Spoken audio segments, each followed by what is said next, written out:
महबूब फरमाते हैं क़यामत के दिन अल्लाह तबारक व तआला एक गुनाहगार के बारे में जन्नत का फैसला फरमा देगा।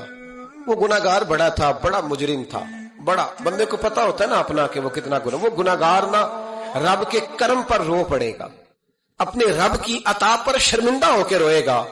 और हाथ बांध के अर्ज करेगा मौला मैं तो जानता हूं मैं क्या हूं, ऐसी कौन सी मेरी नेकी थी कि तूने मुझे बख्श दिया।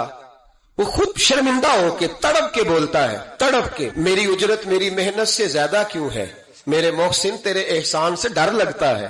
तो वो खुद बोल पड़ा, कहने लगा मौला मेहरबानी फरमा मुझे बता ये मेरे ऊपर करम कैसे हुआ, मैं तो इस काबिल नहीं था। तो मेरे महबूब पाक अलैहिस्सलाम फरमाने लगे, रब करीम उससे फरमाएगा एक दिन रात को ना तो अपनी गली से गुजर रहा था, देखने वाला कोई नहीं था जो तेरी तस्वीर खींच के सोशल मीडिया पे डालता, कोई अखबारी नुमाइंदा नहीं था जो फटाफट अखबार में खबर देता, कोई लोग नारे लगा, तो अकेला था, रात भी थी अंधेरा भी था, गली से गुजरते हुए तेरे पैर से एक रोड़ा टकराया था, रात थी कोई देखने वाला नहीं, तारीफ करने वाला नहीं, तूने वो रोड़ा उठा के फेंक दिया था। क्यों फेंका था? तो नेकी चूंकि उसकी नजर में मामूली थी तो वो भूल चुका था, कहेगा या अल्लाह वो वाला रोड़ा,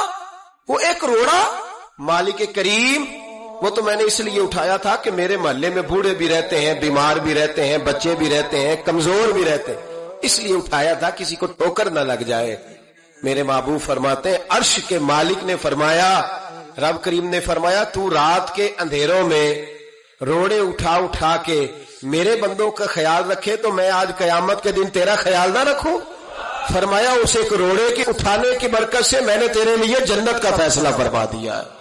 तो अगर आप अपनी ही गली का कूड़ा उठाएं, अगर अपनी ही गली के रोड़े उठाएं तो इससे हमारा वतन संवरेगा,